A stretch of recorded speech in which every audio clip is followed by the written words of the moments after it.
Well, it just smile is a good philosophy for life in general. But we're alive now. The people are rolling in. I'm going to just turn it over to Dr. Connor and just explain what we're here for. This is an important talk. I'm very excited. Hi, everyone. Well, thank you for joining us. We have been talking kind of informally about what's happening in, maternal health care in this country. And so, what this series is intended to be is a way of kind of formalizing that discussion.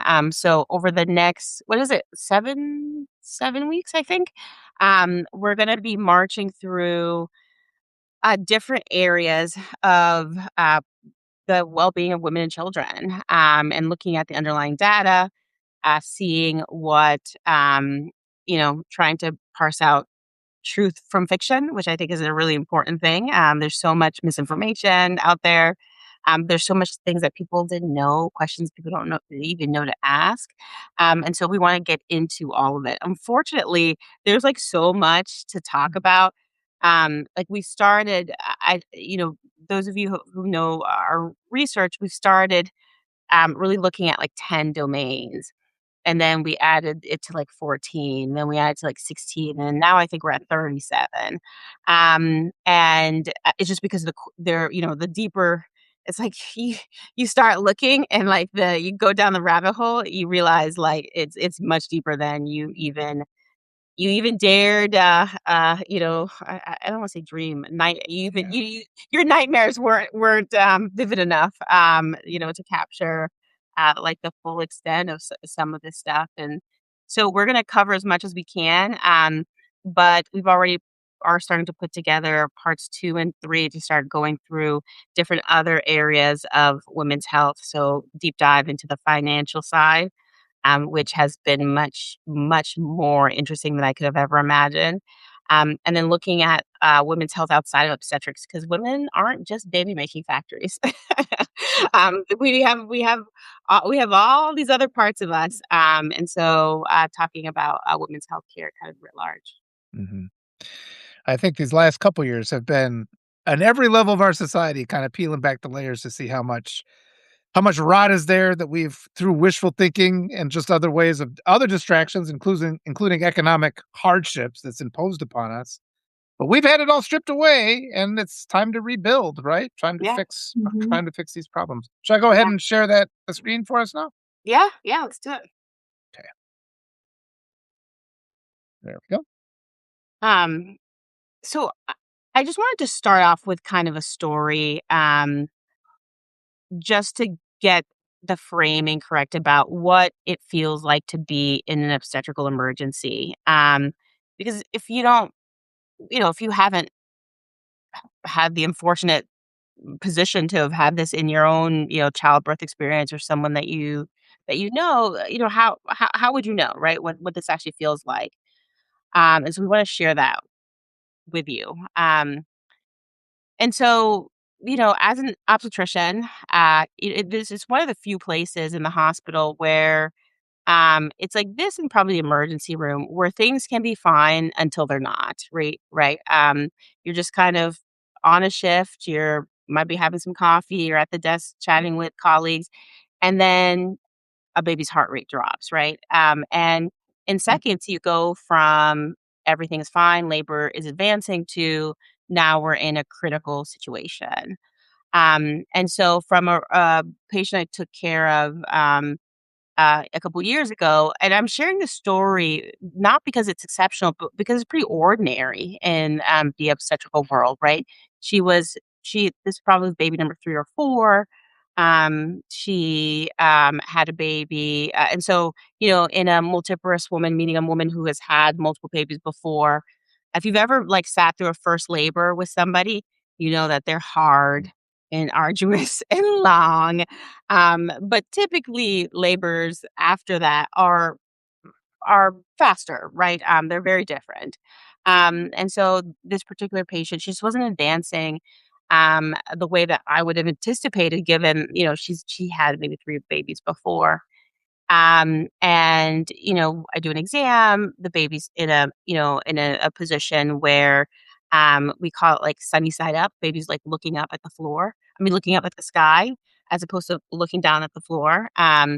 Babies come out all types of positions, but Mhm, there's some that are easier than others. And this one is, particularly challenging. And she was fully dilated minus a little bit, meaning there's still a piece of cervix that's left. And so, in an ideal scenario, you want to let the baby's head advance beyond that cervix before starting to push. But in an emergency situation where the baby's heart rate is falling rapidly, there isn't, you know, the getting an operating room together in a rural hospital. I mean, that can take 30 minutes, right? A lot of the people aren't even in the hospital. And so if you think about having a baby whose heart rate is in the 60s when it should be in the 120s, right? Every minute that is passing, I just think about like oxygen to the brain, right? mhm. Every minute is oxygen, right? And so we do all these sorts of maneuvers in obstetrics. So sometimes you have to, push before you're ready. And so you have her bear down, we you know, you're in the room making split-second decisions. You're trying to weigh risk and benefits. The risk of this is, a cervical laceration, which could lead to a pretty significant hemorrhage. So she can lose, 1, 2 liters of blood from the cervix easily, depending on where the laceration is, versus a compromised baby, right? And so you make the best decision you can, and you just accept whatever consequence that might come from it. Um, Luckily, things turned out okay, in this situation. I think she might have had a bit of a hemorrhage. We were able to control the bleeding. Baby, ended up doing really well. And so all was fine. So this is what an obstetrical emergency looks like. And I just want people to think about, what would it look like in a scenario where your nearest OB is like 2 hours away? Because what the reason I could do all those things is because I'm an obstetrician. I can make those decisions, and then just accept the consequences, right? If her cervix is lacerated, well, I might have to do a cervical repair. But non-obstetricians, even if they're managing birth, might not necessarily feel comfortable making all those decisions, right? Mm, Because they may not be able to, for example, take her to the operating room and do the emergency surgery necessary to fix the damage. A principle in medicine is if you can't fix the problem, you can't start it, right? Like those things have to be connected. And so I just want people to think about that, because this is what's happening all over the country. There are many places where the nearest OB is hours away, where there's no anesthesiologist, where the labor and delivery unit closed, and these women are still need to have babies, right? And so, what is that future going to look like? mm, Um, I think the one thing that I just want to get across to people is that this is not, there's some problems in medicine where the problem itself is beyond our understanding, meaning we need to do more research. We don't understand things. We need technology to advance. Like this is not one of those problems. This is 100% a man-made problem, right? We have created this situation that has now bound us to these terrible outcomes because the medicine exists, the protocols exist, the evidence is there. We have the guidelines, right? What we're missing are the really nuts and bolts of delivering care, right? mm, We need the unit. We need a clinician. We need women to be able to safely get there, right? We need there to be a bed available. We need nursing staff. We need the equipment on the floor. Um, to be the most expensive healthcare system in the world, and this is where we fail. I honestly think is it's a humiliation. This is we have done such a disservice, to people. Um, it's really hard for me to wrap my brain around it, how we have spent so much money and we have so little to show for it. yeah. I think too, Dr. Connor, especially right now in the context of all these elections, people are talking Medicare for all or universal health care, like whether they're for it or whether they're against it. And right now is the time to educate our Mhm. population about the reality of this problem. And in talking to you, what's clear is that this system is coming down. Yeah. It's like it can't it's not sustainable the way it is. And we have to have these responsible conversations with people. I mean, all this money that's being spent on political ads, they could be educating the public with these very real dangers that are approaching or that Yeah. are present already. Right. So we You know, need I as a I people. saw Go ahead. no, you go ahead. No, I just said as a people, we need to apply this pressure and make sure people are talking about this. Don't be dismissed when they call you a socialist for saying this has to be Right. reformed. Just say, look, here are the receipts. Here's the math. And that's what you're doing. And I applaud you. I I was listening to an interview that Hakeem Jeffries was talking about how he's not against, like, the DSA and how he's not and he sounded like such an ass. Yeah. I mean, I'm sorry, like, it's just I was just very, very frustrated, because no one that looks at this system I'm sorry, like, this is not about social this is not about Yeah. Yeah. there's no political agenda behind what we want, right? There is no grander strategy. I want a system that works. Yes. That's it. That people can come to work, feel good about the job they do, that patients can Mhm. come get the care that they need, that they don't have to be bankrupt doing it. That is not that how that gets categorized as radical is just beyond me. And It it's is just all propaganda it's so talking points that they're doing them, you know? I mean, it's not true, and we know it's not true. I mean, I personally don't recognize the healthcare system from what it is now, even from what it was 10 years ago, and then 10 years before that. yeah, You know, I was talking about, that story that you brought up, that was my story with my last son.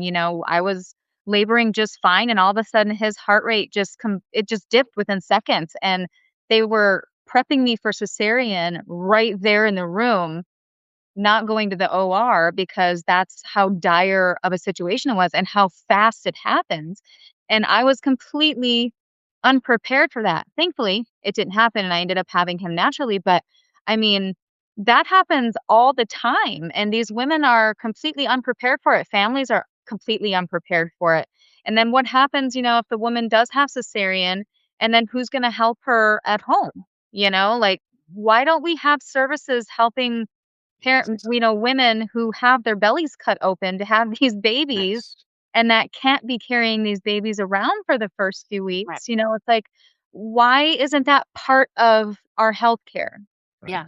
And 'Cause you know Jeffries. what Oh, go ahead. no, I was gonna just to your point about that, because you know what we put people on? We put you on lifting restrictions, right? After you have surgery. You can't lift more than 10 pounds. You know how much a baby weighs? Right? Right. Like, in a couple weeks, your baby's gonna be over 10 pounds, right? Yeah. Oh, hit mute. Hit mute, Dr. Connor. The Hold audio. on. Okay, we got it. Nope. Hit mute again. We've had this issue a couple of times, so bear with us, everybody. Just hit mute real quick and then bring it back. Try now. Oh, nope, it's still doing it. Oh, mute. Hello, does this work? We got you Oh, back. there you Sorry are. about that. We've had that before, but we had you back. I'm sorry, folks. I need to something's wrong with my computer. So I need to figure this out, but I'm sorry. Yeah, this is not an earbuds thing. This has been a We wing it here. yeah, we'll get through it. That was a relatively minor thing. So finish your point there. Oh, I can't remember what my point was. Oh, What was I okay. talking Well, let me while you the remember that. lifting Oh, go ahead. restrictions. Yeah, you put Yeah, us on lifting restriction. we actually put women on lifting restrictions after they have major surgery, right? Because you shouldn't have anything heavy. A baby is, and that restriction is 10 pounds. Some people have a baby over 10 pounds, right? And Mhm. so just to your point about why do we not give women any help, like literally it's so nonsensical, right? Like, even if she wanted to, right? If she has other children at home, she can't. She Right. can't physically care for them in the same way. Yet nobody in society has thinks that that's a problem that deserves a Yeah, Mhm. solution. And it's such nonsense. Like, what do we pay these taxes for? Like, right. why? Like, isn't it for the common good? Isn't it so that we can all come together and solve problems that we all share, right? Because many of us are going to be in this situation one time or another in our lives. Or know somebody, like, I've got childbearing children right now. My daughter's 21 and she just moved in with her boyfriend. And I told her, I was like, please be careful. Don't get Yeah. pregnant. It's so unsafe to be pregnant right now. So, but she's Gen Z and she's just like, kids? Are you kidding me? She has no desire to have kids right now. So, but I mean, it's scary, especially, for her dad and I, because we talk about this every once in a while, like, what if? And then what if something happens? And, she lives out in the sticks in New York, and it's like, where's her nearest hospital? And it's just, I don't know. It is such a worry that I just, 20 years ago, I never had this thought in my head because, like, oh, the hospitals were there, the doctors were there. I always felt like I can go there and I can get care and I'll be fine. I didn't have that worry. And Right. now it's horrible. Now we're having to pick and choose between, do we, you know, call an ambulance, or do we drive ourselves, or do we, call a neighbor to bring us because the ambulance bill could literally, put us in medical debt? Or do we, you know, get that stomach ulcer that we know is an ulcer and we're hoping will go away because, and we've got a lot of people doing more home remedies now too because they're afraid to go to the doctor because, one, we've lost trust because a lot of these doctors, um, you know, especially going to like ER doctors, they don't take us seriously, especially for women. Even more so for Black women. They just, like, we're just saying things, Yeah. like we're drug seekers, or Ugh. it's just, it's crazy. Yes. And getting back to Jeffries too for a moment, and all the members of the centrist Democrats who refuse to even discuss universal health care, and the entire Republican Party, every single person in politics is quite happy to have universal health care, taxpayer funded universal health care for themselves. And we need to start pushing them back on this. And I think that's part of the issue here, is because they think they're protected, because our politicians get the best health care available in this country. But what they're missing is what is illustrated in this slide, is that as the system continues to collapse Yeah. and as they continue to defund things and rural Yes. hospitals close, and then, that leads to an increase in the price of insurance, which leads to more people not being able to afford to it. It's the Mhm. spiral. And eventually we're going to get to this point where even if you have the best insurance in the world, Right. there are not going to be doctors. There are not going Mhm. to be hospitals. There's not going to be access to any medicine. And everything that you see there, the unit, the clinician, the ride there, all these things, it's just not going to be available no matter how much money you have, how entitled you think you are, how protected you think you are in your safe little congressional seat. Yeah. There's not going to be a doctor nearby. Right. So it is a Well, problem we have to push back on. well, the public health literature is very clear on this. The richest people in a unhealthy and unequal society do worse.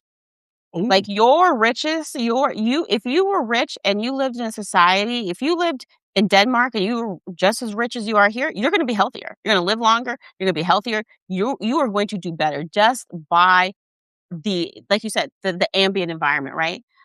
Because unless you are one of these tech billionaires, very few of us are so rich that we have our own hospital, right? That we can yeah. have our whole own system. So we are all dependent on each other, right? Um, I don't take my kids to a special hospital because I have private insurance. We go to the nearest hospital, right? Yeah. Yes. And imagine, like, you want to be able, like, people go on vacation, right? Mhm. Yeah. You expect that if you go on vacation, there will be a hospital there to help you.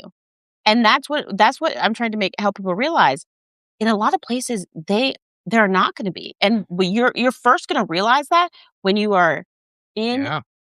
in crisis, right? I have a friend, and, he works in the financial world, and to make a long story short, his wife was, like, 20 something weeks bleeding, she was on business, traveling somewhere very rural.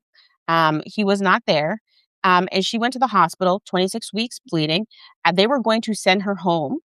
Um, uh, you know, uh, I remember having a conversation with him, like, do not let them send her home. Do not let them send her home. Uh, then she syncopized, meaning she passed out before leaving, right? And they finally had to do an admission, but they were on route to send her home. And in that moment, he said he would have paid anything. He would have done anything. But there is no one to pay, right? There is no help. There's nothing, right? When you're in that situation, it is the system, right? The system is a system. And that's what I'm trying to emphasize to people. There is no workaround. Mhm. We are all tied here together. And if people don't recognize that, um, we're all going to be, I mean, sure, the poor are going to hurt more, but we're all going to be in a position where we are hurting. And is this what all this is for? All this wealth, all this money? So we can't even take care of our children. We can't even take care of pregnant women. Like, it starts to become so nihilistic, because then what is all this for? Like, what are we doing it for? If we cannot even provide for the people that we love, then what's the purpose? I mean, and even when you can provide, like my son just had hernia surgery, and intestines are literally breaking through the walls of his stomach, and they said they categorized it as, I guess, cosmetic and an elective surgery, and we have two insurances, and after the two insurances he was still stuck with a $2,900 bill for a simple hernia repair. And I remember when I got my hysterectomy, um, I think I paid like $190, and that was only 10 years ago. Yeah, I mean, things are just they're getting worse they're and getting worse worse. and worse. Yeah. Yeah. It's not in people's minds. They're getting worse. Yeah. And we can't let these politicians frame the narrative in this way where they dismiss us as being absurd or communists or whatever. It's like, no, look at the numbers. These things are Yeah. gonna collapse. Yeah. Should I go to the next slide now? Yeah, yeah, absolutely. Okay. Oh, this is the one. Yeah. Yeah, so I think this is the one that I really wanna draw people's attention to. So this is looking at, since, 1920 all the way to the recent period. And what I want people to recognize is the US was not like, what you are, the memories that you have about things being better, yeah, they were better. They were actually Mhm. demonstrably better, and people did better. This is looking at maternal mortality, but you can see this in a lot of, parts of the data. And then something changed. And Mhm. that's something in the obstetric world, was a combination of three things. It was, um, the financialization of healthcare. Um, Medicare, came in, and which is great. We want women to be covered, right?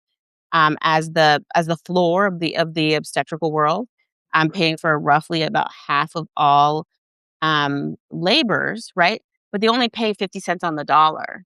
And Yeah. so every patient that comes in is a line item that the hospital loses money on, right? And so you see how the incentive structures just like start like, coming and start spiraling on each other. And then Mhm. the last part is the OB obstetrical malpractice crisis, which made really practicing obstetrics one of the most high risk specialties. Um, Over a majority of OBs will be sued at least once in their career. Um, the liability is significant. It's somewhere between, depending on where you live, somewhere between 60,000 to, I think, upwards of like 260,000. I think Miami's like the most expensive of malpractice coverage. And that what that does very concretely is that drives people out of the practice of medicine. When that happened, about 12% of OBs were just like, done, I retired. And what you see now, if you look at the workforce data, is obstetrics is a hard field to practice. It's hard on your body. You have to take long call. You're away from your family, and so people tend to retire early. And so even though they might be practicing, a lot of people would just do GYN only care. And so for I saw one statistic that for a female OB, the age that she stops doing obstetrics, the median age is around 44. I'm 41, right? That's quite young for a physician if you think about how long it takes to people don't even finish training until their 30s, right? And so you're getting 10 working years from people, and the system is just grinding them down, right? And I'm Mhm. not saying that physicians don't have a lot to be accountable for. I think we have a lot to, apologize for. But making but the answer cannot be making it so unsustainable that nobody can actually continue to do the work. Because there are just some, for better or for worse, there are just some parts of obstetrical care that can only be done by a physician, right? Like a midwife cannot do a cesarean hysterectomy. She can't, right? Like she's not trained to do that.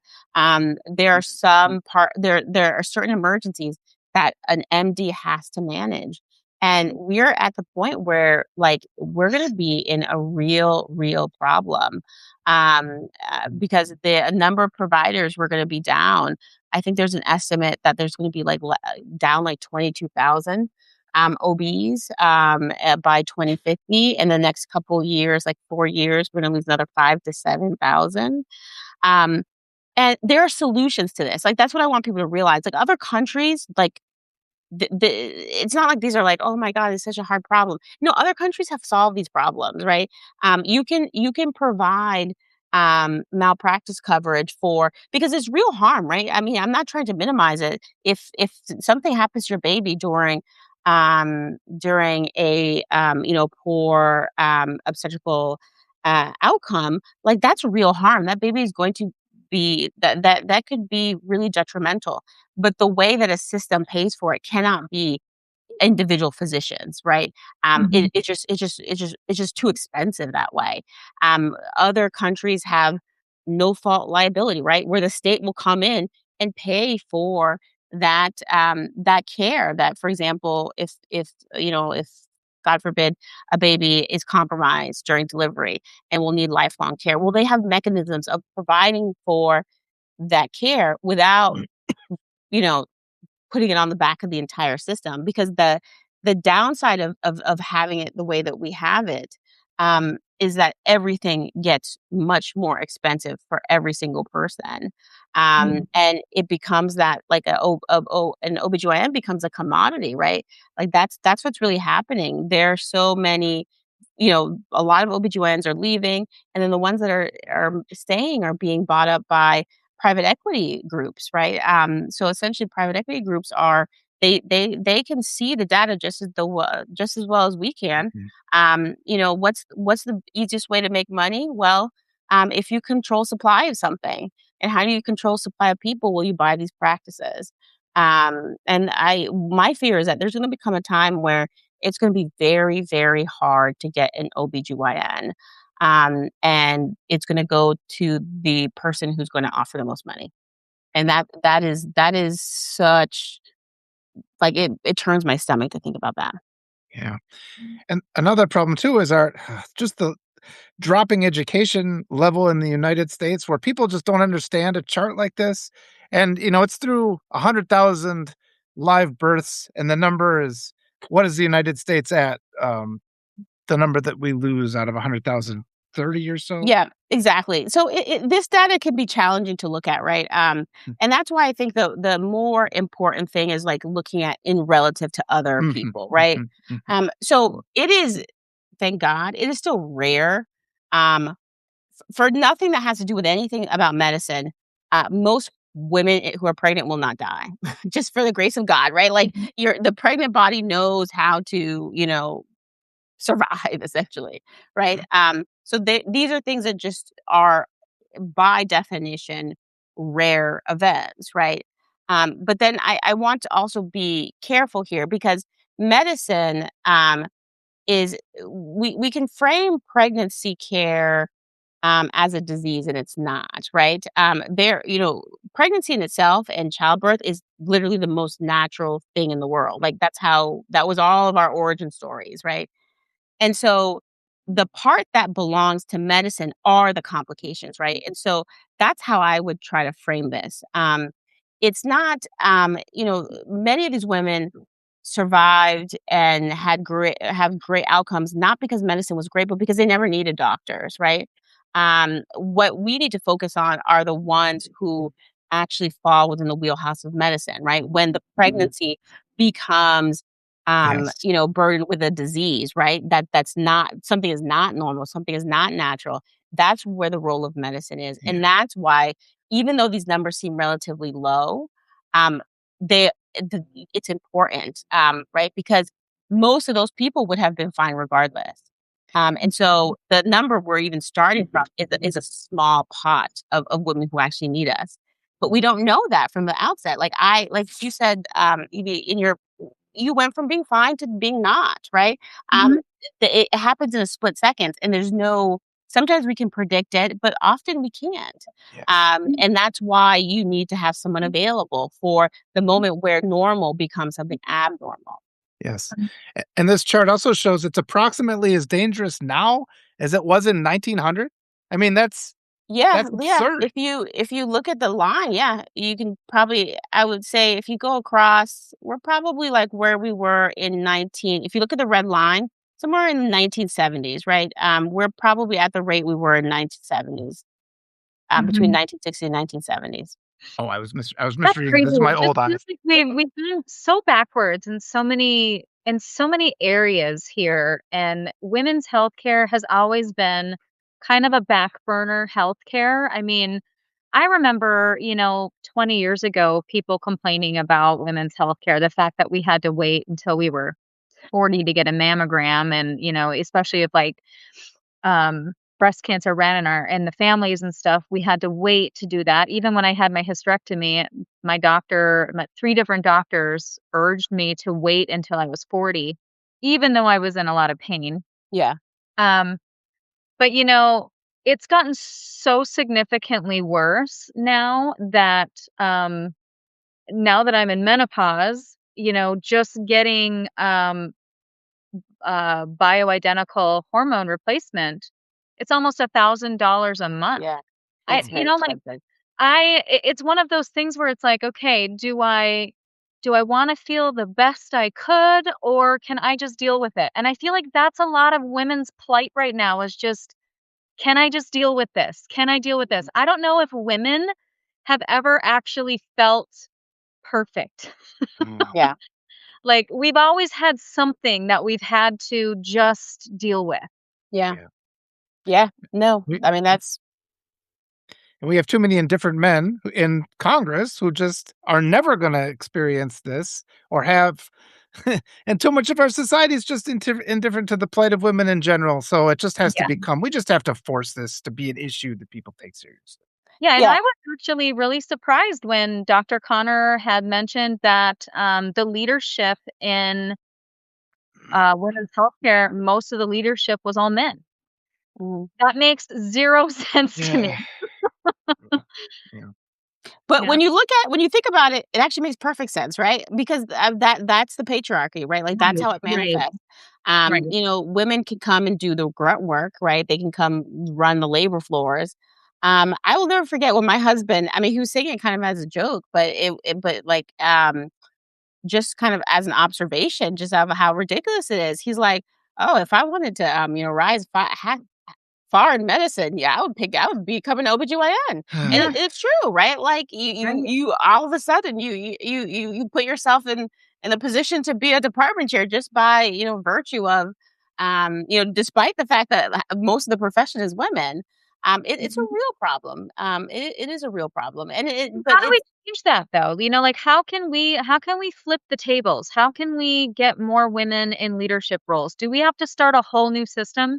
Like just kind of leave patriarchy completely behind and all of the people that run it and just start creating our own systems?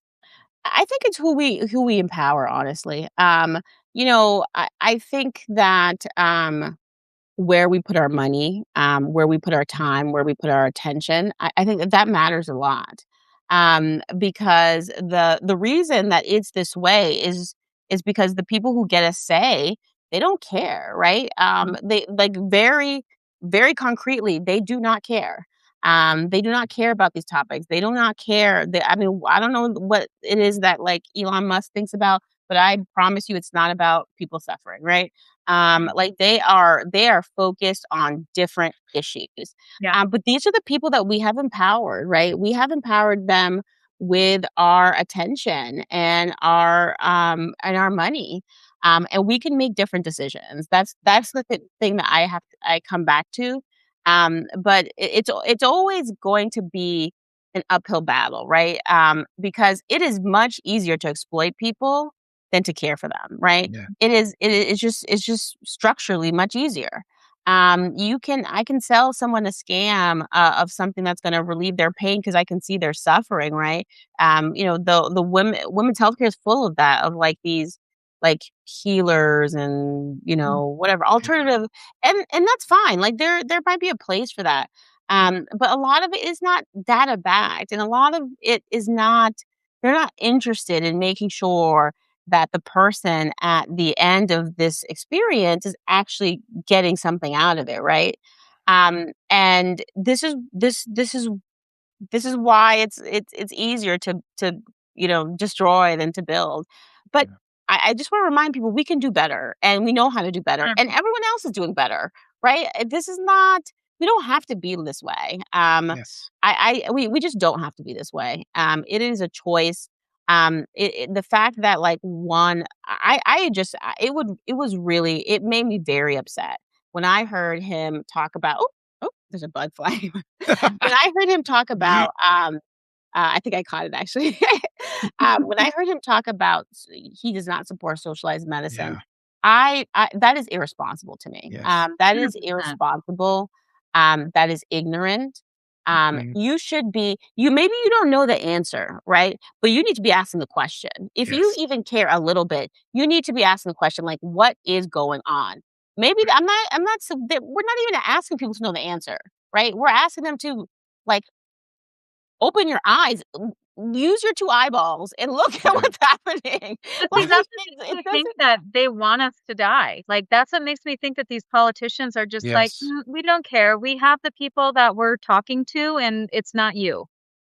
We don't And I care think whether you live or they're die." just so indifferent, yeah. and, you know, like, their lives, I don't really know, but, like, what I could imagine is the sphere of influence that they have is just so far from the reality of actual people's Yes. lives, Yeah. that they just, like, don't it's like asking me what's happening in Sri Lanka. Like, I don't know, right? Like, Yes. it's just like, I don't know. Like, I can go look Yes. online, but I actually don't know. It's not a part of my daily, experience. And I think that's how disconnected a lot of these leaders have become. Again, Yeah. like this is the danger of like so much money in politics, right?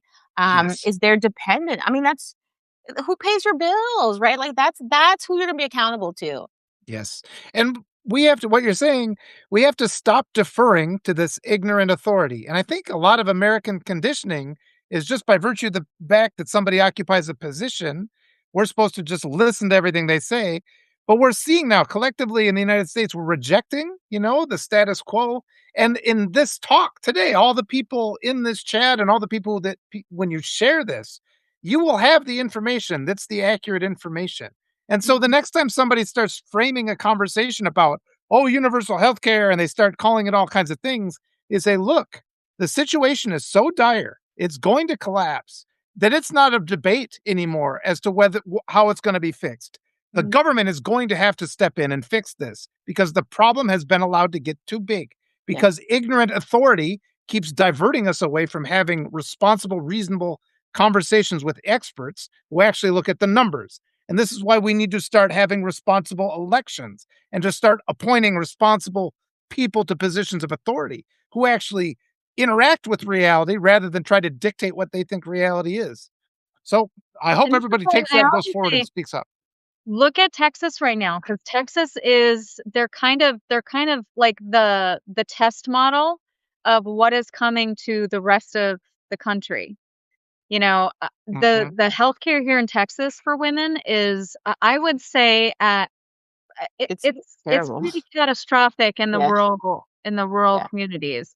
Yeah. yeah. And I even just before, we did this and preparing for this whole thing, I just kind of started reading some things, and I found that I guess Texas had a law passed in 2013 stating that they did not have to document any abortion care that women had passed away on. So there's no, so Ah, right now they can say anything they want about it, and they can say all these women are dying, and there's no data to back up what they're saying or what we think is happening. I personally think abortion care saves lives. I think that, what they're doing to women here is, Well, I think the data is unambiguous. yeah, It is much more dangerous to carry a pregnancy than to have an abortion. Period. I mean, that I right. think that data is actually pretty clear. Yeah, and not only that, but I mean, you take abortion care away from women, abortions are still gonna happen, they're just gonna happen unsafely. Yeah. It's not like, where there's a will, there's a way. If a woman is, if she is carrying a pregnancy, like her rapist baby, for instance, and she does not want that baby, that's traumatic in itself to be carrying your rapist baby. And if she doesn't want that baby in her, she'll find a way out of it. And it's going to end up being some backdoor yeah, abortion care. And that's going to be worse. She could get infection. She could die from it. She could bleed from it. It could not work. She could get the abortion and then it didn't work. And then she's still pregnant. It's just, mm, um, taking that abortion care away from women, yeah, um, I just see it as catastrophic to yeah, women because it's not gonna stop the abortions, it's just going to make them more dangerous. yeah. And, It's a crime against it's so crazy here right now that they used 83,000 flock cameras to track down a woman across state lines because she It had is an so y like, that's wild here. yep, it denying that care is a crime against humanity. And this chart, the final thing maybe from it, we're 3 times high you're 3 times more likely to die. Is that accurate to say here than Yeah, in the it United depends. States? If it depends, if you are, if you're white, you're 3 times more likely to die from pure nations. If you're black, it's about 9 times more likely, Okay. and if Mhm. you're Native American, it's somewhere over 9. I don't have the numbers on top of it, but, Mm. it's very, very high. Mhm.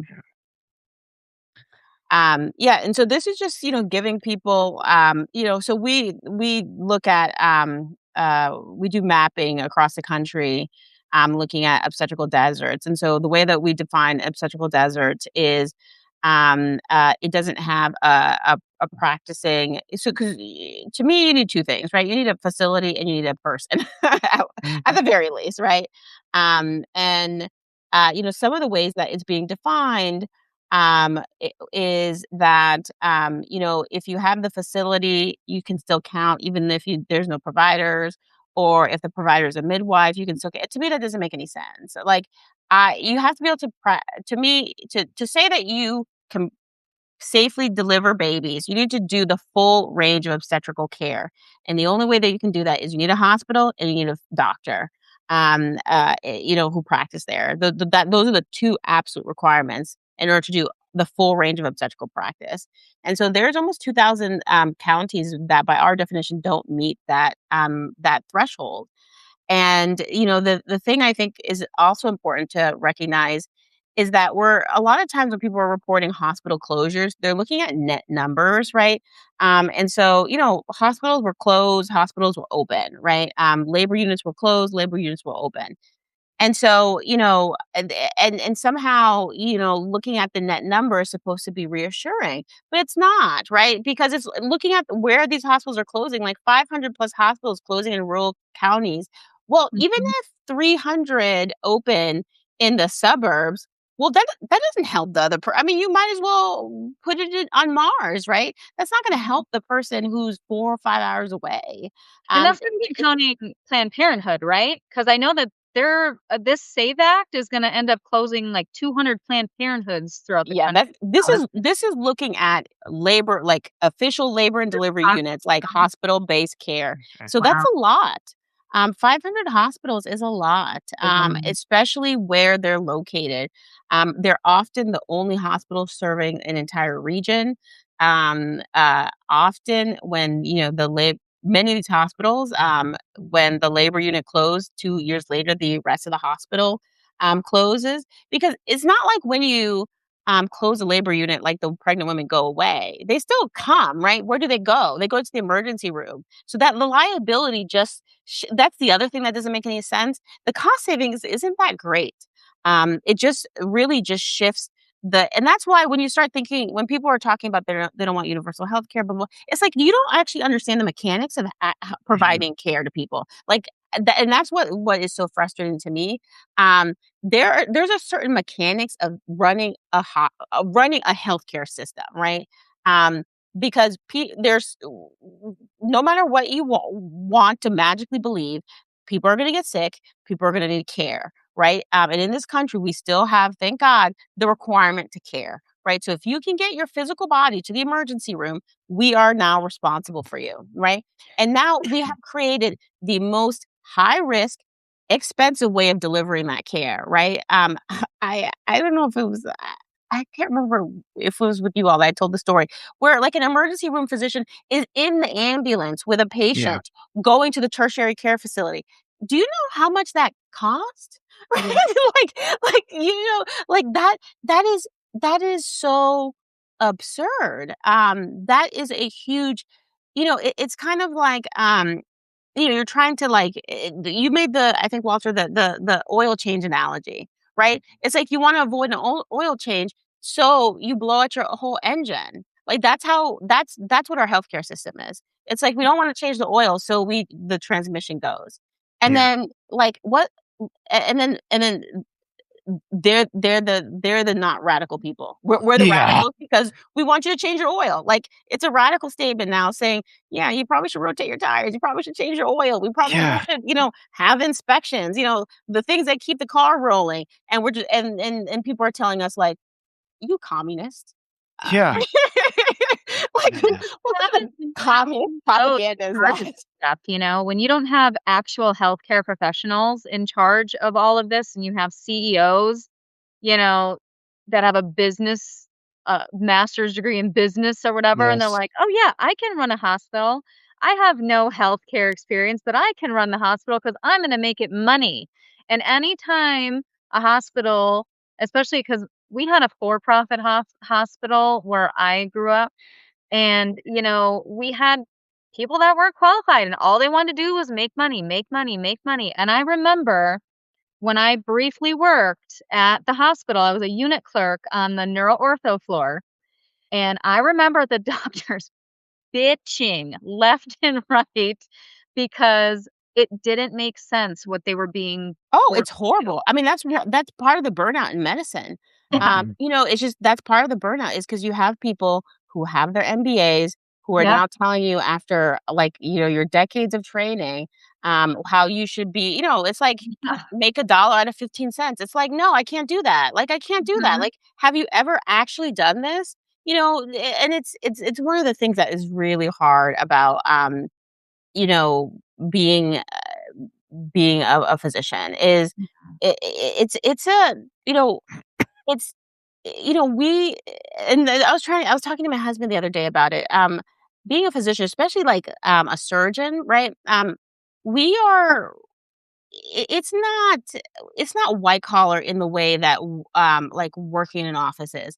We're down we're we're down in it, right? Like we work, right? It's not glamorous work at all. It Mhm. is manual labor, right? In many ways. There's an intellectual aspect, but it's very manual. And so when you have people who are sitting there in their offices talking to you about like all these and they've never had to actually be in the operating room with, someone who's hemorrhaging and who Mhm. like you can't stop the bleeding, right? Or they've never had to be up, for days on end, taking, because you can't predict when a sick person's going to come. There are times where I've like slept like 2 hours each Mhm. day for like a week. And it sucks. It sucks, Yeah. right? But then you still have to do all your documentation. You still have to do all of the administrative things that are required so they can do the billing and the paperwork and then you start to think like why am I doing this Yeah. like just to get yelled at the end of the day like after working you beg me to take this shift I do it and then you're gonna yell at me for the next week about like why my documentation is late Well, I'm sorry. I'm a human being. I had to, like, sleep. Mhm. I had to do the I had to see my kids. I had to, do all the things that, normal people do when they don't work in a hospital. And so I think that's the other thing that is really I think healthcare should be, it's for a social good, right? Like, healthcare should be for the social good. It it is not meant like, we have made it so that healthcare is if you are trying to sell a product, if you can put it on a pitch deck, if you can find a healthcare angle to it, do it, Yeah. right? Because you can make so much money in healthcare. Like, that's what's destroying healthcare. Yeah. And this is a social issue too. And I just thought, in regards to teaching as well, you're always stripping teachers of resources, and then people leave their kids with teachers all day. And it's like, why is it so hard to understand that if we support our teachers, those people that are taking care of your kids, they're not up to their eyeballs in stress, they'll do a better job taking care of your kids. And we take care of our doctors, and we give our doctors a chance to succeed, so that when our doctors are attending to our children and the lives of our loved ones, we have a better chance of being able to spend the rest of our lives with our loved ones and not having negative health outcomes. Yeah, It's like, I don't, it's mind boggling that this is so hard for our society to understand, but it is that cultural issue, that yeah. It's a massive cultural cultural issue. shift. Should I go to the next slide? Yeah, absolutely. It's always these service careers too that always get crapped on the most, Like, I feel like Oh, people who goodness. work as, like, public servants and people who are there in service of others, we should Yeah. be treating these people the kindest and have the most patience with them. Ah, I always yeah. like and that's one thing even when we go to, like, restaurants, I'm always like, "Be kind to the waitress and Yeah, you never mess with a person who's got your food in their hands." right. I'm never gonna do that, you always be kind to them, and it's the same thing with our doctors and our nurses. They're there because you need them. They're there to help you, and the fact that some of these people just treat especially, the bosses and the people that are setting the rules for these doctors and nurses, y'all Yeah. y'all get the shaft, and that is something that I really hope changes for you guys in your field because, um, I admire you so much, and I think that doctors and nurses, deserve the world, and same thing with teachers, and, I was a teacher, and I can relate to a certain extent, but, doctors Yeah. and nurses, I mean, they're literally saving lives, you guys, and the fact that they're treated so terribly is just it blows my Yeah. mind. And we can't be dismissive when the right starts accusing us of communism. We can't Right. retreat from that argument. We have Yeah. Yep, to go on the attack there, because yep, you going on the attack saves lives down the road, because we get good people in office who make the right choice based on the math. Yeah. mhm, Well, you know what the saddest thing is? I was listening, I can't remember what I was listening to, but to some Gen Z young people talking about like the things that they want to do in the future. And they have come to the conclusion because when I was growing up, there was still this thought like you wanted to do good for the world, like you needed to have meaning, you needed to have Yeah. purpose, you needed to do something. I was listening to these young people, and they're just like, I just need to make money. yep, Like, they were just saying that, like, yeah. I just need to make money, like, as quickly as possible." And I was it, like, left a really, Yeah. Yeah. It's because 'cause we're all in survival. I Yes. mean, like, that's when that's all you can think about is how can I make money so I can Yes. live, Yes. and not just, like, so I can go, on vacation and I can go buy, the newest car, nothing like that. It's just to live. It's to Yeah, Yeah. have food and shelter, and, that's survival. That's the Yep. grind that they're in right now, Yep. and it Oh, it breaks my heart because they didn't have the same Mr. Rogers that we had. Mr. Rogers used to always say, "Look for the helpers," and that's what I did all my yeah, life, yeah. you know? Well, kids these days, they're under so much pressure, they don't even have time to think. I mean, it's just this desperation. So I mean, we can't be upset at the kids. It's this cruel scenario that's been created. Right. And as we're saying, it's like, what good is money? We're getting to that collapse point. What good is money if Mhm. there is no doctor to pay, if there is no hospital to go Exactly. to? So we've needed that point of awakening. Let me just read this slide for the audio. It says, when infant mortality rises, it is not because babies got sicker, it is because the nation got weaker. The nation has never been weaker than now, thanks to this corrupt criminal regime that we have in power, where they refuse to even listen to the advice of knowledgeable people. And that goes pretty much within our entire political spectrum at this point. So everybody, please get out there and be the change. We got to have these conversations. Be defiant. Now you've been emboldened with the truth. So and it'll be up to everybody to share this Yeah. conversation, restack it, repost it. And I'll to go to the me, next slide. it's not even about politics anymore. It's bigger Mm, than that. We've let yes. the system go to a point where it's about the functioning of our society, like the sheer, being able to get up and believe that you can depend on the infrastructure that you need to survive to be there, right? Like that is why we have all come together in this big project as a society, right? Like that is the purpose, right? So that all of us can wake up tomorrow morning knowing that the system will still be here. And I think we are pushing the system to the point where um that is starting to become questionable for many people. And that's really scary. And we have allowed people, I mean, people are robbing us. I mean, that's the thing that I just can't it's just Yeah. people are literally robbing us, and it's not brown people, it's not immigrants. It's the people who are rich. It's the people you see who Yeah. have all the money. Like, they are robbing us. And I know we always have this talk like, it's Republicans versus Democrats and it's this versus that, it's right versus left, but at the end of the day, it's the rich keep the right and the left fighting, so we don't look at them, but we have to keep looking up, like we're here, they're here, and they've got us just going Yes. back and forth, and we need to be looking up and pointing our fingers up where the rich are. Yes. A Um, and the media participates in that too. The oh media yeah. keeps us distracted where Because they they're refuse being to paid engage by with. them, like, Right. money talks, and if they're getting money from, corporate money, like a Yes. lot of big media people are here, they're gonna be pushing all those narratives, and they're gonna literally look at you and say, "That's not happening." Yeah. And it's like, "Yes, it is." W and that it's Yeah. always easier for somebody to say, "Is it really that bad?" I mean, you look at the enormity of how bad it actually is and the effort it's gonna take to write this, there's always gonna be that temptation to just deny it. But Mhm. friends, we all know, I think that's the thing that has happened over these last couple of years. We know everything is rotten to the core.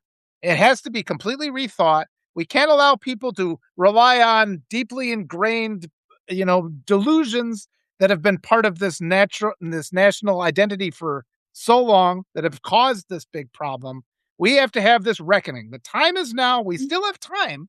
We still can fix it, but we have to be responsible and start demanding, our space to have these conversations. We have to have reasonable people Yeah. in charge of the media and the And government. Dr. Connor's right, like there's been a lot of trust broken over the years, and we've got an entire society that is just, we don't trust in the system anymore. We're not sure if we wake up tomorrow that system is going to be there for us.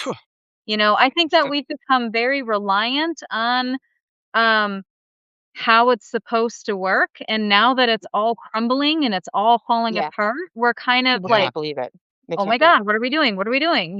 But it's like there's just been such a breaking of trust in yeah, this country right now, and there's such a divide that somehow we have to figure out how to build that trust yeah, so then we can repair the system and we can move forward, and I really think that that starts with, you know, um, getting rid of the it. Yeah, we gotta old get rid of these people.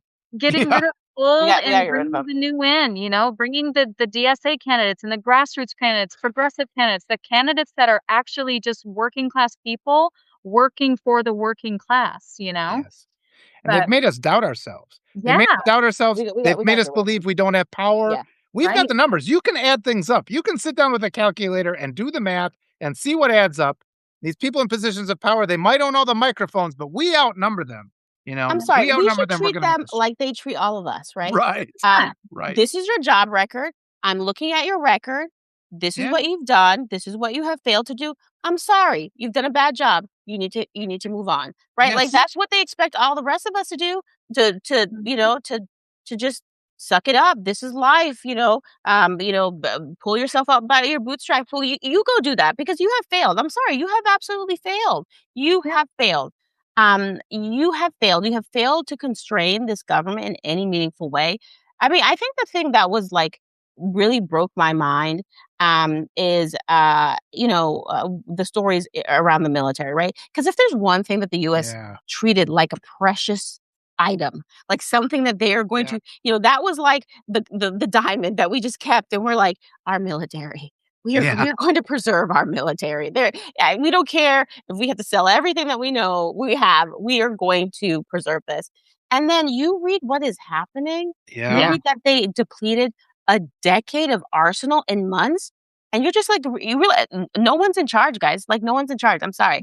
This is you know Yeah. this is bad. Yep. It is Like because these bad. are not things that just happen casually. That Mhm. the amount of rot that has to be present for an organization like that, because it has it even been 2 years. This man hasn't even. Has it been Nope, 2 years? it I don't has think it's been No, not. two it'll years. be 2 Nope. years Yeah, in November. yeah, it hasn't even been 2 years. For Yeah. this amount of degradation, to happen in one of the for better or for worse, whatever you wanna say about it, the military was one of our best run Yeah. institutions as a Mhm. country, and to have it degraded to this extent, you there's some deep They're running it into the ground, they're running it into the they're ground. starving sailors Yeah.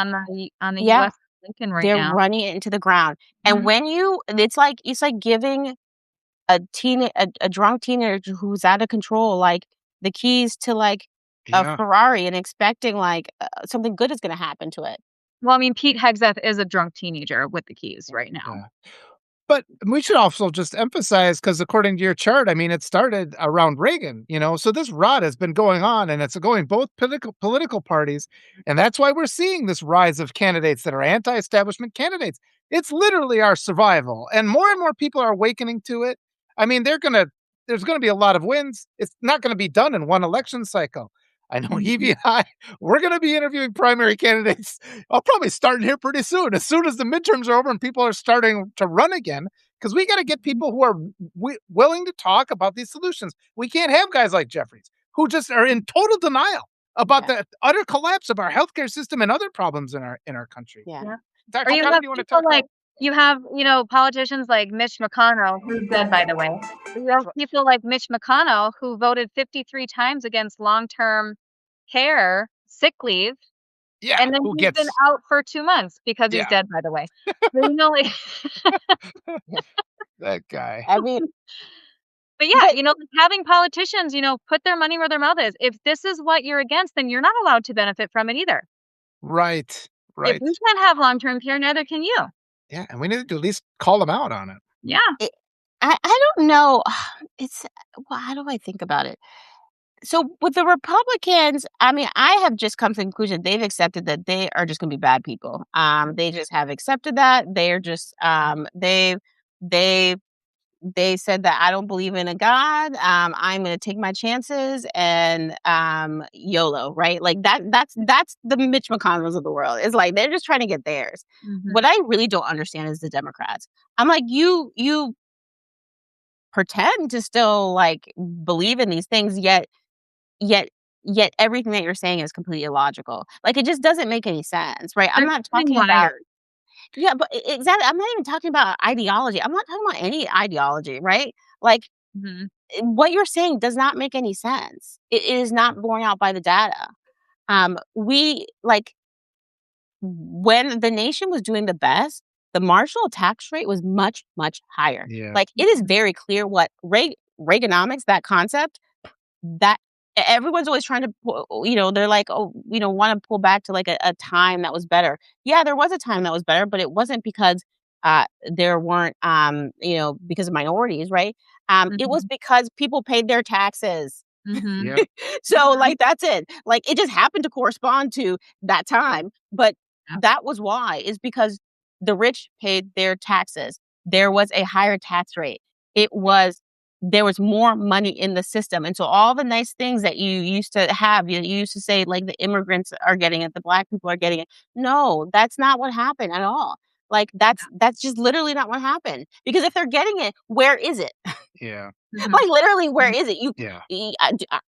like the racial wealth gap has gotten wider, right? Yes. So if Yeah. it's minorities that are getting it, then you would expect them to have money, but they don't, right? Yeah. The only people who have money, I think I was reading it somewhere, like 17% of GDP is like held by like a handful of families, like 1,000 Yes. people? Like, Yes. a global GDP, like Yeah. 1,000 families? Like, it is wild. Like, we're at, like, French Revolution, like, sort of inequality wild. Yes. The amount of wealth inequality is just it's sickening. And that's And that's yeah, go ahead. Sorry. no, I just don't understand why they don't want to, undo some of that. Because to me, if I were I'm not that rich, right? So I don't know how they feel, but I would be so paranoid that at any moment, the masses are coming for me and it's done. Like, I would be trying to give some of that money back because it's first of all, the money isn't a thing, right? It's not money that you can actually Right. spend. So what we're talking about are numbers on a computer, right? You're weighing real people's lives and real people are dying so that you can look on your computer and see the money because that money doesn't actually, a lot of it's unrealized gains in assets. It's not money in any sort of meaningful way like money is to you and me. It's not money that you have in your house or that you can buy stuff with. It's Mhm. literally money that will never, ever, ever, ever be spent in lifetimes. Yeah. Mhm. And people are dying for it. It's wild.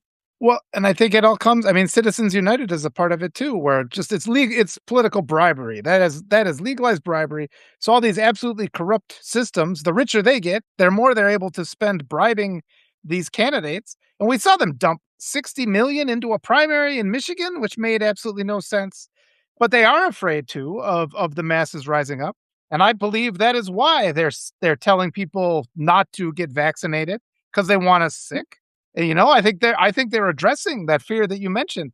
I think they attacked the Strait of Hormuz, which we get all our fertilizer from because they want us to be hungry, so we can't push back. So it's on their mind, but they're just still not seeing that when that collapse happens, they are still gonna be hurt unless we start paying attention to I collective mean, humanity. they But can't that's how they rig. control us too. They gotta keep us sick, they gotta keep us poor, and they gotta keep us dumb. Mhm. Yeah. Yeah. So and now they have managed to integrate all 3, our school systems are collapsing. I mean, I don't know, people are like, "Well, our public school, at least the kids are still learning something." I'm like, "No, they're not." And, 1 in 9 kids right now, going into college can't read. That's that's, Yeah, uh, that is that is horrific. I yeah, I cannot believe that kids that are freshmen in college can't read. I yeah, just like, it's 2026, what the hell are we doing? But yeah, they took away, they dismantled education, they've taken everything. I can't even tell you how much money that I've already spent, and it's only the 5th day of school. I've had to pay for choir. 7th grade choir, I had to pay $75 for my kid to join 7th grade choir. I had to do $75 for theater, and I've got 2 kids in theater, 2 kids in yeah, choir. I had to pay $45 for musical theater. I had to pay $50 per laptop because they all have laptops now, so I yeah, have to pay that. Just the amount of money that I had to go because we have no funding. Our busing was canceled. My kid doesn't have busing anymore. He lives 2 miles away from the elementary school. Like hell am I gonna let him walk down to school. So now I have to add that to my carpool list, which is gonna be making me spend even more money in gas because I gotta sit 45 minutes in carpool now. And so they're trying to keep us broke, and my husband and I, we have gotten to the point where we are making the most money that we've ever made in our lives, and we have nothing to show for it. mhm, Yeah. mhm, yeah, Nothing. I mean, like, we have just enough money to pay our mortgage, pay our bills, yep, put food on the table. Both my husband and I cook because we can't afford to eat out. We can't afford Uber Eats and to go out to eat. So we cook. And all these, the kids come home and they're like, "I got, straight A's and B's." And I'm thinking like to myself, well, it's because you got extra learning at home. It's yeah, if you wouldn't have gotten that extra learning at home, where yeah, would they have been? And the So thing I is, don't know, and they all keep of us this is sick. They choices. they're keeping us sick through all of our food, all this processed yeah. food, all these microplastics in our water, and so I don't know. This is how they control us, and so far they are succeeding. but I want people to realize, like, all the problems can sound, really, like, overwhelming, but it's actually not that complicated, right? All of these are choices, and all of the choices are about extraction of money, right? Mhm. We don't have to fund our we're it makes no sense to fund schools based on property taxes. What Yeah. does that mean? That Yeah. means just rich people finding ways to keep the like Yep. what does that actually mean, right? Like that means rich people want to just pay for their own schools and not pay for anyone else's school, right? Like universal health care. This sounds like a fantasy. No, it's not a fantasy. Shouldn't We be. we have a system. We spend trillions of dollars. The money is there. Mhm. Their money is there. What the money 100%. should not be going to is private equity firms, paying Yes. shareholders. Yep. Mhm. That's not what the money's for. The money is for patient care. It's not so that you can pay your shareholders. I'm sorry, go find another business to start. There are a lot of other things to start. Go do that. You don't get to take the money that are supposed to go to Right. our kids, sick women and sick children, and find a way to nickel and dime every cent out of it to give to your shareholders. I'm sorry, that's not fair. That's not right. That's not Right. what we put the money in there for because we pay for this. Right? Yep. This is our money Right. at the end of the day. We It's pay my money taxes. and I want it now. What's that gonna Yes. Yeah, like this is not what did you Yeah, agree to make this absolutely. private equity firm rich? No, I didn't agree to that. Yeah. I don't want my money going there, Private right? equity firms shouldn't exist. Yeah. Well, and then the whole insurance industry only works because the government takes over the group where there can be no profit. I mean, Mhm, Medicare exists because elderly people, their care is more expensive. So for mhm. anybody it's like, so our whole insurance industry is communism, right? Because it's propped Oh, up by yeah. the fact that our government takes for the part that's unprofitable, and then it leaves the profitable part to some entitlement class that gets to fleece us for every penny. So we get to pay our $10,000 a year for the privilege of paying again when we actually get sick. Yeah, It is yeah, mind-boggling exactly. that people don't get more angry about this system. Yeah, no, I mean it is the biggest Scam. misdirection to say Well, that the people who get the most government aids are the most wealthy. I mean, it just Yeah. period. I mean, you Mhm. can look at yeah. the actual dollars and cents. You can look at the ledgers. You can look. They get an extraordinary amount of money Mhm. directly from the government. But when it goes to a poor person, it's Yep. called welfare. When it goes to a rich person, it's called just good business sense. Is that how is that what we're saying now? Yeah. Yeah. Well, I thought it was kind of wild when all of the rich people that got those PPP loans were dogging on people like me who had student loan forgiveness. I had like $8,000 left to my Yep. loan that I already paid $60,000 on, by the way, which Yeah. is nothing. It's a drop in the bucket compared to what a lot of people pay.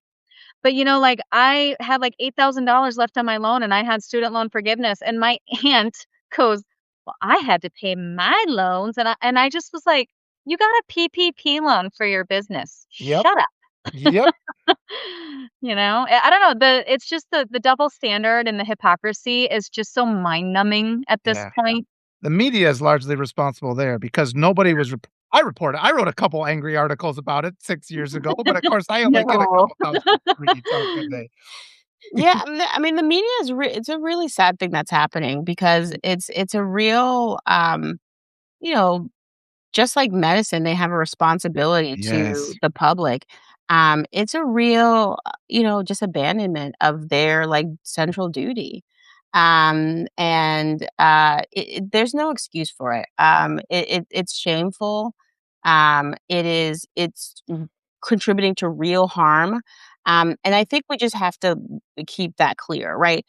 We cannot let people just get away with doing all this stuff as if it just happens randomly. No, these are decisions that are being made consciously, and you can make a different decision. And that's really what we're going to have to start impressing upon people. And if they don't make a different decision, we cannot keep supporting these people. And Mhm. that just means concretely, you have to put your dollars and cents in different places. You still, we still have some economic power in this country as the masses. We still have power in what we put our attention to. We still have choice and we still have agency. And we have to show people. You show them with your elections. You show them economically, right? Because you see very quickly when they don't get the attention that they Yes. have invested in, they change direction, right? Mhm. There's so many examples of that. right?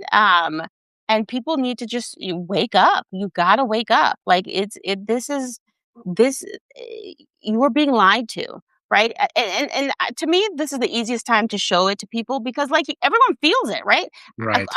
Who is waking up and saying, "Oh yeah, this is going swimmingly. This is so great." Like who is waking up and saying that? Nobody, right? Everyone's looking around and being like, "Is this is this what's happening in Your life?" life. Yeah. Yeah, Yeah, we and keep this is waiting for somebody to do something. Yeah. Yeah. and that somebody is us, Yep. right? Is there And anything else that's the problem. anything else you wanna say about this slide?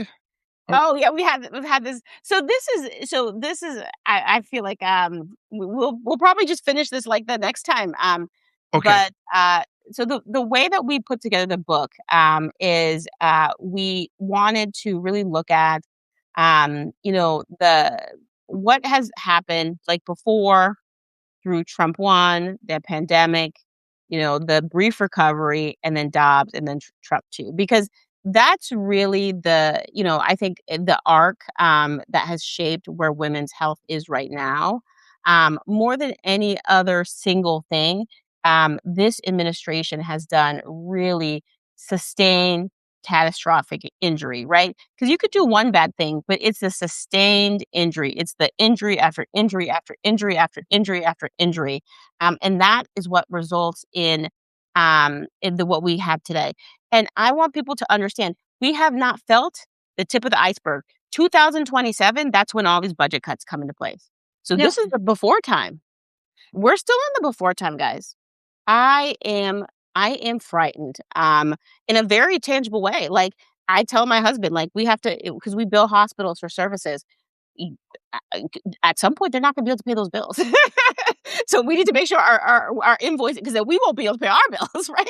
Like, because they're not gonna have money, then we're not gonna have money, and then it's gonna roll downhill. Very, very practically, there's gonna be a lot of pain and a lot of suffering, and it's just I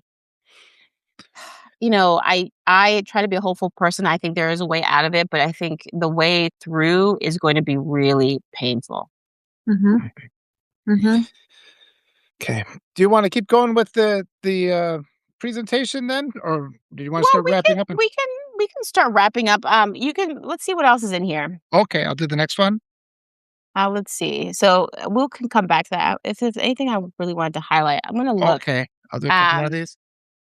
uh, and we can share this. We'll share this with people. We'll publish them, so that Okay. people have This access to slide in them. particular is kind of jarring. Oops, Um, did I because it's whoops, it's I it's always speak hard for up me to there. figure out like what is it like because there's so much just that people don't know, and like where should we focus our energies, and Goodness. so I want to just like highlight like we don't have to be this way. Like other people are doing so much better than us, and this is a choice again. Um, I also want to bring some attention to the Native American maternal mortality crisis because it doesn't get talked about at all, really, and it's the worst in the country. Go. But it's much worse than the Black maternal mortality crisis. And I am trying to do a better job when I talk about the Black maternal mortality crisis. I will talk about the what's happening to Native American women because that is a population that is really, really suffering. And because it's small numbers, and because they don't have the same representation, we have just decided collectively to ignore their suffering. And it is unacceptable. And so I'm trying to, in the work that we do, we're trying to do a better job with just with talking about it, saying why is it like this and why is it so bad? If you look at the domestic violence data, and you look about like sexual violence, and then you look at Native American populations, that data will break your brain. I had to like I called friends and I was like I had to do a like, am I the only one who doesn't know this, right? Mhm. I think it's like 86% of Native women are sexually assaulted. Um, uh, uh, 90% of them are assaulted by non-Native men, which means that men are men who live locally, right, outside of the tribe. They're Yeah. going to reservations, they're raping women, they're leaving, right? And they do this without impunity because this is legal. And we'll I think this deserves its own conversation, honestly, Mm, because yes. It's it's so sick. egregious. It, Horrible. yeah, Mhm. it's so sick, right? It's Yeah. so the black hole that we have created. This essentially this group of women where you can hurt them with impunity, like literal impunity. Like no one will come get you, no lawman will come get you. There's no the FBI won't look for you. And the bad people, bad men, they have figured this out that there's this like black hole in the law. Yeah. And Native women live inside of it. And that's something that we all have to talk about because it's unacceptable. Um, let's see. Oh yeah, maybe go to slide 18. I think that's worth Okay. talking about. Oh gosh. Let me see. I don't think I see the numbers. Oh, wait, there they are. I keep 10, going. It's the one with 11. the Well, maybe I'll pictures of just the kinda go it 4 slow women. so people can pause. 13. This is probably the a one, that's the right one to stop on. Okay. Okay, there's 18. Yeah. So I wanted to just highlight for people. So these are, 4 of the women that they were in the press that have died from these abortion restrictions.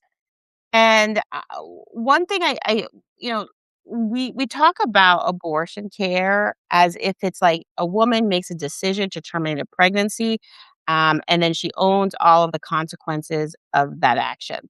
And that's one part of abortion care. But it's much more nuanced and much more.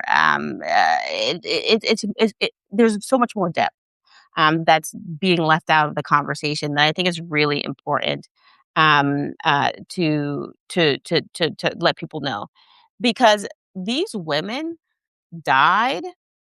The first two had retained products of conception, meaning there's no baby there, right?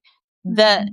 the thing that's stopping people, it's not like doctors are deciding, should I take care of this woman or preserve this fetus? Like the baby's gone. The baby's gone. There's no Mhm. baby. There's no baby. The pregnancy is done. There's no heartbeat. There's no baby left. And they're looking at this woman and withholding care. To me, that is it is murder, right? Yeah. That's how I view it. Um, it's the equivalent of a person comes in to an emergency room with a gunshot wound, and you don't give them care because they might have done a crime. Mhm. Mm. Really? Is that what we're doing? They might have somewhere been responsible for the reason that they got shot, so we're just gonna let you hemorrhage to death, from this gunshot wound. We don't do that to anyone, but we Mhm. do this Isn't to that women. against, like, medical ethics? I yes, yeah, yeah. I mean, and people are hiding, when this, like, legal in this like legal gray area, and physicians are afraid, et cetera, et cetera. I mean, there's so many reasons why. I personally feel like it's unacceptable. Yeah. Um, uh, you know, there should not have been a question whether you can go and do this DNC. And Mm. that's what we kind of try to train physicians to do. Like you shouldn't even be entertaining that possibility. When you talk to legal, you just explain the medical case, you document it clearly, and you tell them you're taking this woman to the operating room. There's no more discussion to be had. Mm. There's no more discussion to be Mhm. had.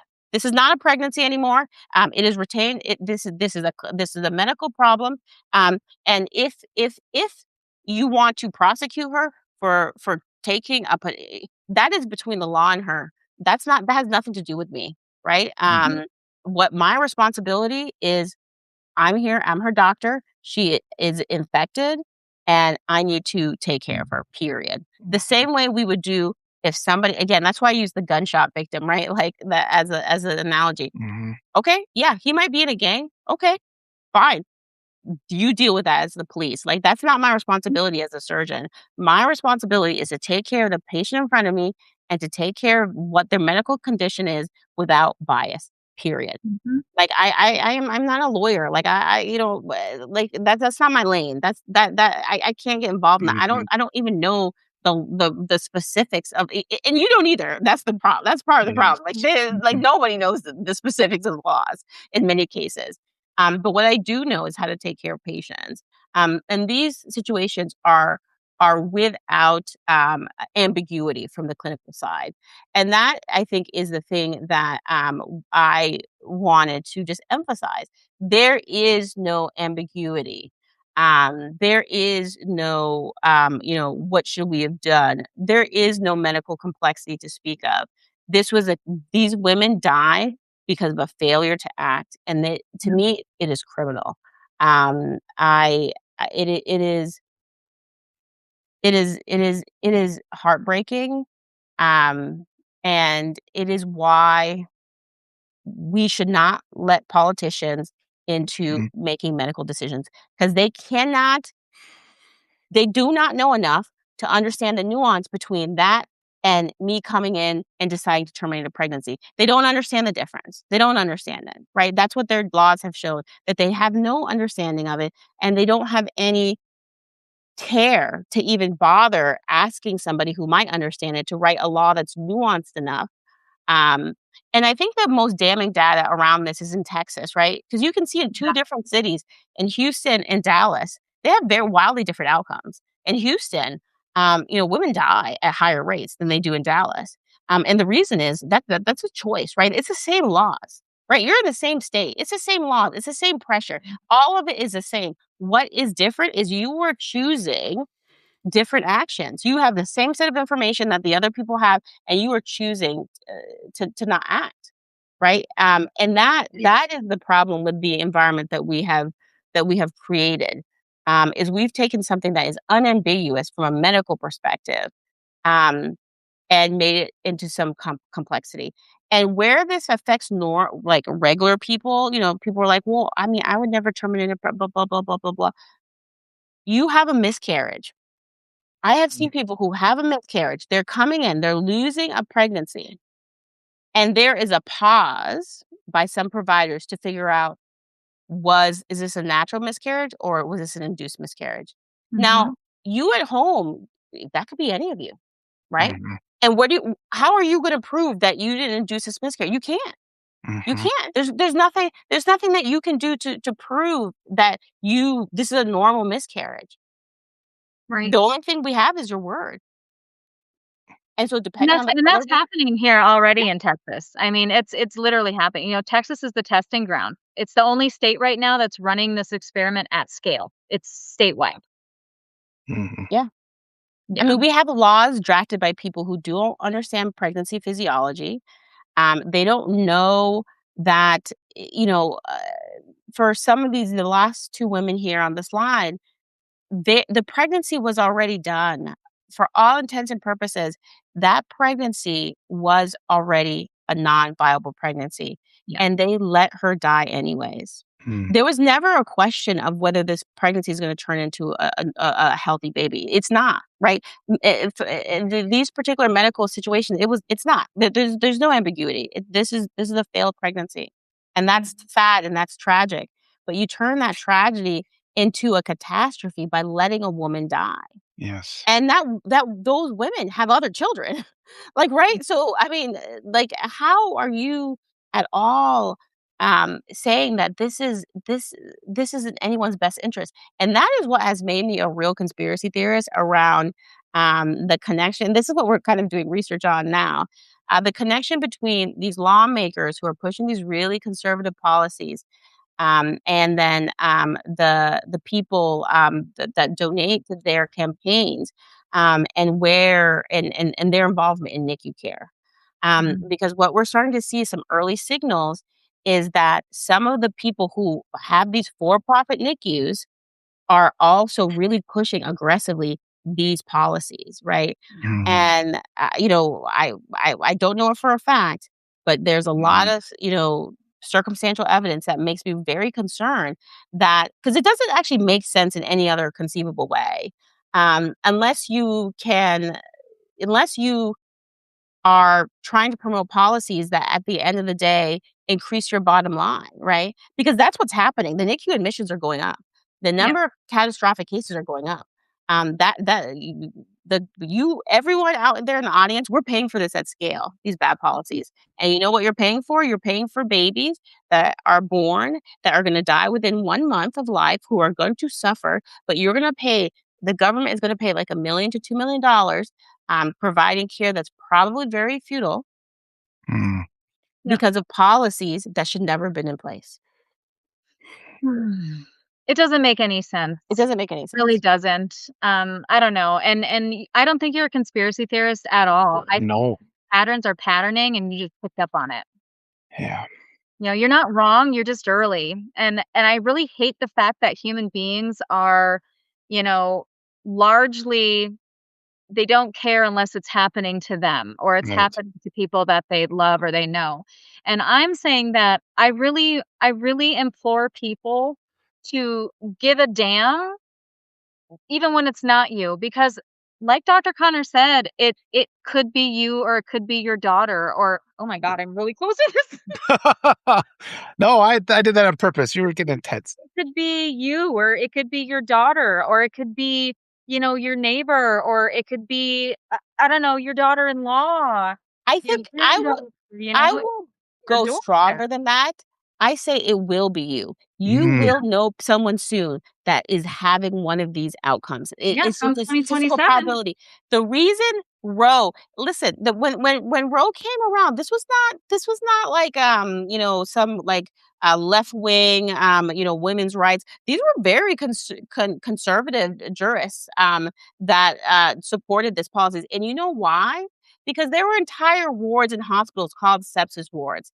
You would go and there would be bed after bed Mm. after bed after bed after bed after bed of young women dying, Yeah. Mm. right? They were trying to solve a problem. They weren't trying to like support women's rights. They had a very concrete problem, and the concrete problem is women are dying in numbers that are unsustainable. Yeah. My takeaway from this is just to urge everybody here who watches this, whether it was live or in the replay, we got to have these uncomfortable conversations. We've got to push through, and the structure that's in place. Some of the people in the comments have been mentioned how they've been criticized and attacked. You get to that point with people where you see they're about to break. They start wielding their religion like it's a hand grenade, and that's a reason that they're allowed to say whatever they want, do whatever they want, even if it makes people die in agony. You have to push through that. You have to push through that. Have these conversations. Agree to disagree is not acceptable when the facts are saying that people are dying in agony because of these policies. And we have to fortify ourselves because we've been indoctrinated to back off in certain situations. And the pressure of our society tells us that we'll be the ones that are wrong. But we have to look to the consequence of our inaction in those cases and understand that until we have these uncomfortable conversations, we make people see the facts. We don't let them persist in their murderous delusions, and they understand that we have to take this action to help people. We have to make that change in ourselves first, fortify each other to be stronger, always push back. And that's the way that we'll start seeing the change where people have a chance, the people we love have a chance to survive and have kids, and live a normal life. Yeah, and that's all people want. I mean, we should have had that conversation the other day, but like the pro-life argument is a consistent worldview that they have just dropped 90% of it, and they've only kept the abortion part. Well, where's all the rest? Yeah. Right? If you're on your own terms, that's what I would tell people. If people are giving you a hard time, argue with them on their own terms. Right? Yep. Right? You have a worldview. I got it. I respect it. Well, X, Y, Z, right? Because it's a very consistent philosophy. It is an old philosophy. It is well described, but I mean, the first tenet is you have to care for the poor. You don't cut Medicaid if you're pro-life. You don't believe in the death penalty if you're pro-life. You give women time off if you're pro-life. You want policies that promote family building, right? You want people to be educated, right? Because all of these things we know what promote. People act like women are these like horrible, evil creatures, right? If I want women to have babies, you know what I would do? I give them more money in their pocket. Yep. I would protect them from their partners. I would make it easier for them to be educated, make it easier for them to get time off to have a baby. I would give them health care. And you know what? They'll have more babies. Done. Mhm. Right? Done. Yep. We know how to do it. And so the question is, when we don't do it, you have to ask why. Right. Right? Right. Because the fertility rate is dropping in this country. That's the other thing. For all these people who say they want more babies, you know what is happening? Young people are tying their tubes, and men are getting vasectomies. People are saying, Mhm. I'm not doing this. I'm not Yeah. doing Mhm. it." Right? Mhm. And we can't retreat from this. You can't retreat. Every part of our society makes us think that we're in the wrong somehow. We are not in the wrong. Our society's wrong. We have to fix it. And so it's going to take resolve, and the conversations are going to be uncomfortable, and people are going to scream and they're going to cry. And you just accept that because you're preventing a woman from dying, and a child from dying. That's Go ahead. But no, this is also why I think the data, getting data into people's hand. So don't have them explain to you all of this, because they like to talk around problems. Hmm. Say, this is the problem. How do you intend to fix this? Right? Yes. Mhm. Yes. This is Yes. the problem. Moms are dying. That's How a good do point. you intend to fix this? I don't care about your philosophy. I didn't care. I didn't come here to have a philosophy class. I want to know how you're going to fix this. I want to know how you're going to keep 5-year-old, less children from dying under the age of 5, right?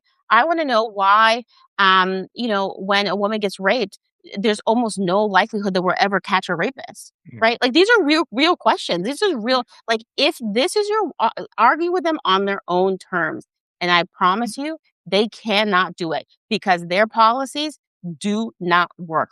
And that at the end of the day, like that's the best argument against the right wing, is your policies don't work. Your policies don't Mhm. work. They don't work. Yep. Right? If I want less abortions, then I need to make abortion legal.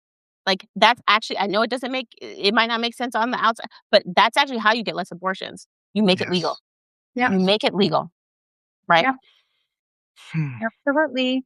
Evie, I love you, Dr. Connor. I think you're doing great work, and I am like your number one fan right now. So I'm just happy to be part of this conversation because I have very strong feelings about it. And, I really love everything that you had to say tonight. I was able to look through all of the slides, and they are really great. And I really hope that we do get to touch base on more of them and talk to, more, especially with the Native American women, because mm, that is a yep. whole nother category that I don't think I don't even think it's on their radar.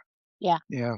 But you're absolutely correct. It's two different systems right now, and one system has figured out how to take advantage of the other system. Yeah. Um, Yeah. we have a real problem, and like Dr. Connor said, like all of these policies, yeah, we're not really feeling it right now. Um, t- we are feeling it here in Texas. Texas is the testing ground. Look at what's happening here. And this is it's coming to your state too in 2027.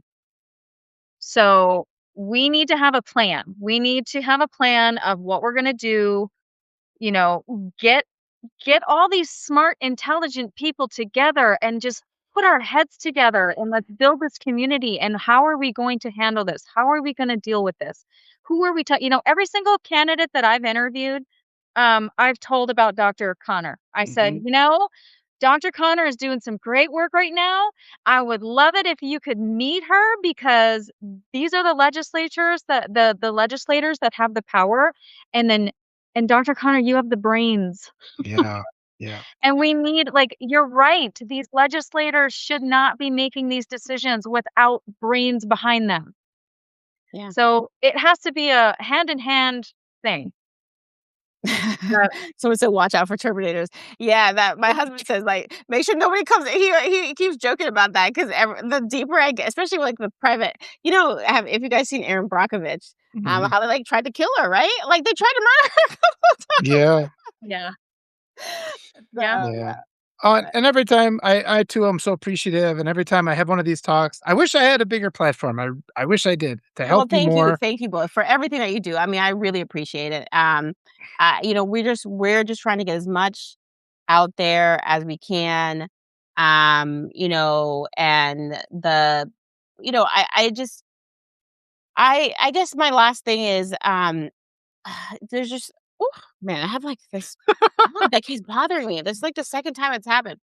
Um, there's so much talk about, like, meritocracy and, like, what people are capable of, and especially for young women, I just wanted to remind young women or parents of young women, it is such bullshit. Like, we have done all this work with $0, $0, 0 infrastructure support, 0.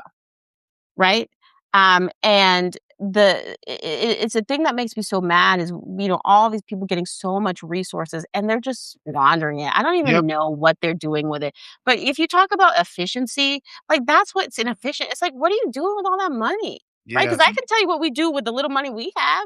We built this whole infrastructure. What are you Yep. doing? What are you doing?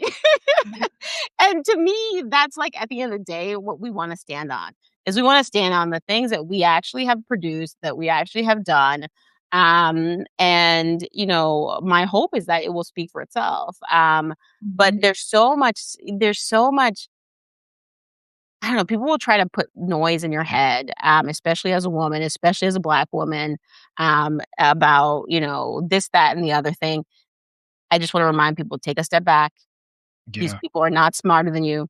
They're Yeah. not better than you. They have just been pumped so full of their own shit that it is honestly, it is it is paralyzing for them.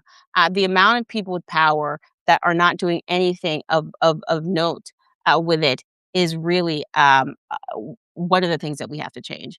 I wrote Mhm. a piece that I said, like, I'm a fan. I wanna be an advocate for supremacy. It's like, but supremacy just it doesn't always look like this, right? I want the best people to go out and be able to do and make things and grow and solve society's problems. But the problem is we put all the money in some of the least deserving people, and then there's nothing for anyone else to do anything with, right? And then Mhm. we look around saying, "Why aren't these problems being solved?" It's because the people who have all the money, like, Right. they Yeah. unfortunately either don't have the capability. I mean, I don't even know. Like, is it capability problems? Is it just their head up their ass? Is it just, they just don't have enough diversity? I have no idea why these people are so incapable. But I just want people to just look at what society is producing, and you tell me, does this look like, the creme de la creme of what mankind can produce? It doesn't, from my perspective. Right. Yeah. I just want to remind everybody here today. This is the front line right here. This is the front line. And everybody, please, the 122 people who came to this chat, please restack it, cross post it, share it, force other people to watch it if you have to. You Memorize these talking points. But it's like, and then practice with each other. Practice having these tough conversations. Practice getting it out there. Advocate. Send to the other people you subscribe to or your sponsor. Have them reach out to Dr. Connor. It doesn't have to be Evie and I every time. We're happy. We don't. I want to lift her up to all the bigger platforms too. But it's like they don't listen to me. They never have. Help build us up so we can get this information out there. We're going to continue to talk to candidates. We've already done it to some extent. We give them the talking points they can bring on the debate stage, and now it becomes part of the national discussion because this isn't a fringe problem. This is a Yeah. everyday problem that's going to affect every one of us. We need all your help, whether you're watching this live or in the replay. Share, restack, talk, and it will start to work. People will start to. Yes, restack, restack, restack. If you can't afford to, do another subscription, I mean, I get it because I'm in that same boat right now. I subscribe to too many people now. But if you can't afford a subscription, restacking is the best way Yeah. to uh support because that's how the information gets shared. That's how it kind of breaks out of the same looped algorithm that we're in and gets Yeah. into another one, a broader one. So absolutely restack. And like Walter said, I mean, the people you want seeing this video um, are going to be the people that care. It's going to be your daughters. It's going to be your mothers. It's going to be people in power, people that are making laws, people that are in healthcare that, they can be supportive too because they're actually there on the front lines living it, and then they can share it with their people. So restacking is the best way I think to Yes. support this kind of information. And then, of course, money. Like Dr. Yamicia Connor is not only taking care of a Mm, whole entire family, but she's working full time and she's doing all of this independent research with her partner, Anisha. So please support her. Throw her yeah, some money if you can. Throw her project some money because it all helps. And, come 2027, um, I really hope we don't look back on this video in 2027 and anybody says they tried to tell us because we didn't do anything. yeah, yeah. And I just want shared other platforms too. You can Mhm. restack with notes. You can restack multiple times. You can schedule it to restack in the future with a note. So just anything you can do to help is super big. And yeah, we're not gonna quit. We're gonna have more talks like this. We got a lot of ground to cover. And yeah, Can't Dr. quit, won't quit. Yeah, no, I mean, we have no choice, right? We have no choice. Like, we have to keep going. Because what I try to remind my team, like, the duty of care doesn't end. Yeah. Even though we like things are stacked up against us, we still have a obligation to patients, right? And as long as I'm practicing medicine, as long as have the small platform I have, then to me that it's not ambiguous, right? My responsibility is not ambiguous, and this is why sometimes I just get so frustrated with like some of these Mhm, leaders, like just like give it a break, right? Like, mm, come on, you're so full of shit. Like, you know what your responsibility is, right? It's this is not some hard ethical question that I'm like all tangled up in, right? It's very clear when you look at the data, when you look at what's happening, it is very clear that there is real harm being done, and we Mhm. have to stop the harm. Like, that is our responsibility. This is what I signed up for. I took an oath to do it, and so I'm going to try to do it for as long as I can. And I think so many people. Especially like in like your professional class, they're making all these excuses about it. Like, give me a break. I don't care. I don't care about your promotion. I don't care about your boss. I don't care about any of that stuff. Like, that stuff does not matter. Like, the people who are so they're so tied to like their tenure track that, like, okay, so now for your research, you just like decided you're going to talk. You can't say the word black in Black maternal mortality. Like, does that make sense to you? That's you've done Yeah. all these years of training, and now you can't say the word trans. Now you can't say homosexual.